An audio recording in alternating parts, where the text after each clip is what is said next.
Now that Democrats have control of both chambers of Congress and the White House, one of their key policy goals is democracy reform. A big part of this goal is a bill known as H.R. 1, the For the People Act, which some are calling the biggest expansion of voting rights since the Voting Rights Act of 1965. The bill has already passed the House of Representatives and would fundamentally change America's election system, campaign finance laws, and ethics codes.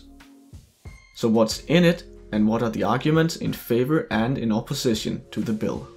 The U.S. House of Representatives passed a landmark bill that would expand voting rights. Now, this bill is wide-sweeping. It touches just about every part of how Americans vote, how states run elections. It makes it a lot easier to register to vote. There would be automatic voter registration, so if you had a driver's license, you'd already be on the rolls. A new bill that would contaminate and corrupt future elections in America. What it really seems to be is a package of urgent measures to rewrite the rules of American politics for the exclusive benefit of the Democratic Party. Let's start with what is in the bill. Automatic voter registration. So when a person interacts with a state agency, such as the Department of Motor Vehicles, social service providers, public universities, etc., they are automatically registered to vote unless they decline to register. Eligible voters will be able to both register and vote on the same day during early voting and on election day, and will be able to register to vote and change registration information online. Voting rights will be restored to past felons who have completed their sentence. Any eligible voter will be able to vote by mail, and mail-in applications will be sent to all registered voters at least 60 days before the election, and states must accept any mail-in ballots postmarked on or before election day if it arrives within 10 days of the election. Curb voter ID laws by allowing voters who lack identification to vote if they complete a sworn written statement attesting to their identity. Equitably allocate voting systems, poll workers, etc. to set a standard that no individual be required to wait longer than 30 minutes to cast a ballot. Election day will be made a public holiday, and all states will be required to have a minimum of 2 weeks of early voting. Every few years, new district maps are drawn. Say this is a hypothetical state where 40% vote blue and 60% vote red, and 5 districts are to be drawn. If you draw them like this, the representation is proportional. But if you draw them like this, the red party can win 100% of the districts despite only getting 60% of the votes. This is known as gerrymandering, and the bill tries to do away with it.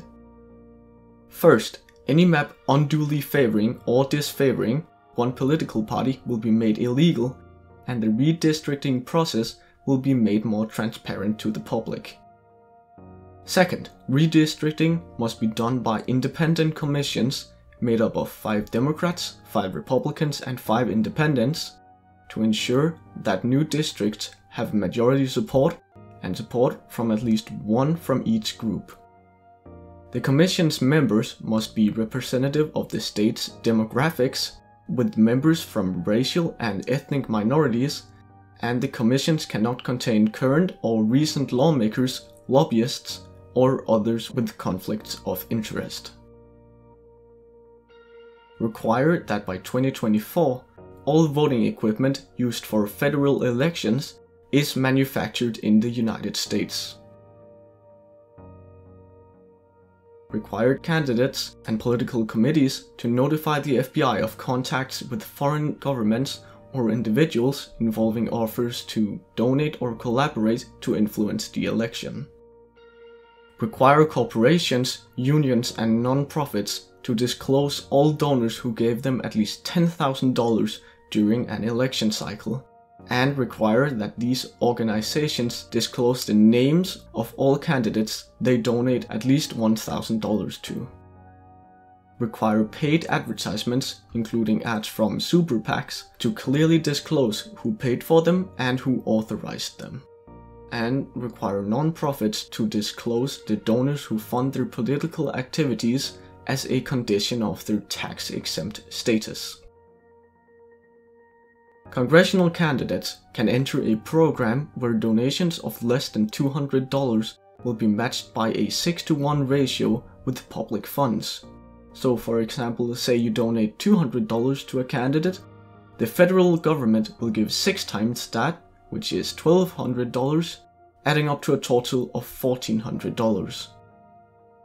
Candidates who want to enter this program must raise at least $50,000 in small donations from at least 1,000 individuals, set a $1,000 limit for all contributions, limit the use of personal funds to $50,000, and disclose all contributors. A similar system will be set up for presidential primaries and the general election.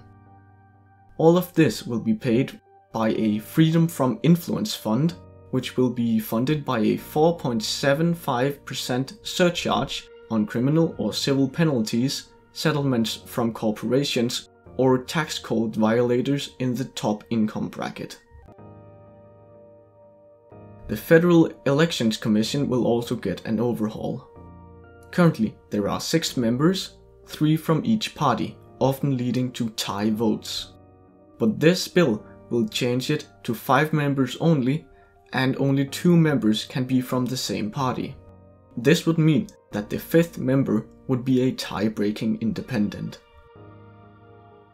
Require the Judicial Conference of the United States to issue a code of ethics for the entire federal judiciary, including Supreme Court justices. Prohibit federal employees from awarding contracts to their former employer's company and from joining an industry they oversaw for 2 years after leaving government service. Prohibit federal funds from being spent at businesses owned by the president, vice president, cabinet members, or any of their families. Require the president and vice president to sell assets that could pose a conflict of interest or use a blind trust. Prohibit House members from serving on the boards of for-profit companies, and prohibit members of Congress from working to advance legislation with the primary purpose of furthering their own personal financial interests. Require presidential and vice presidential candidates to release their tax returns going back 10 years.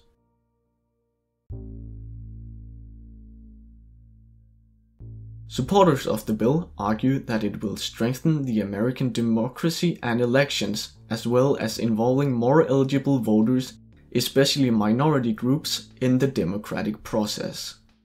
They are especially excited about automatic voter registration, the expansion of mail-in and early voting, the reforms to stop gerrymandering, and ending dark money donations. They also argue that this bill will stop states from making new laws that restrict voting access. Notable groups and individuals who support this bill include President Joe Biden, congressional Democrats, the AFL-CIO, the NAACP, the League of Women Voters, the Brennan Center for Justice, and many other liberal groups.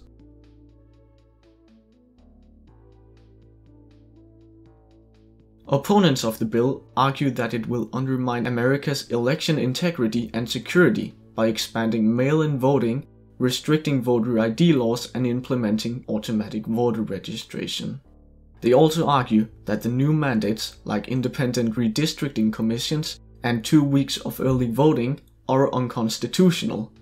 Some opponents have also renamed the bill to the For the Politicians Act because of the 6-to-1 small dollar donation system. They have also said that the bill will weaponize the Federal Elections Commission, arguing that it will be transformed into a partisan tool.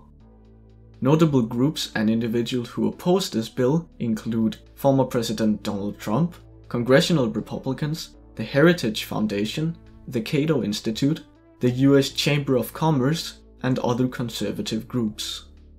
One group of note is the American Civil Liberties Union, or ACLU, who are generally regarded as liberal for their views on LGBT and minority rights, and their opposition to mass incarceration and the war on drugs. They opposed the bill in 2019, and in 2021 they criticized specific provisions without outright opposing the bill. The ACLU have said they support the expansions of voting rights in the bill, but that some of the provisions regarding disclosure of campaign donors are a danger to the First Amendment. We do feel the need to point out that there has not yet been found credible evidence of mass voter fraud, which is used as one of the primary arguments in opposition to this bill. It is specifically stated that mail-in voting and a lack of voter ID laws cause fraud. But studies have shown that a person is more likely to be struck by lightning than commit voter fraud, and that voter ID laws disproportionately hurt minority and lower income Americans. Despite this, at least 361 introduced bills in 47 states include provisions to restrict voting access, many in the name of preventing fraud. Georgia has also recently passed a major law limiting voting access, which has been described as quote-unquote nothing less than Jim Crow 2.0. Thank you for watching, and we hope to see you another time.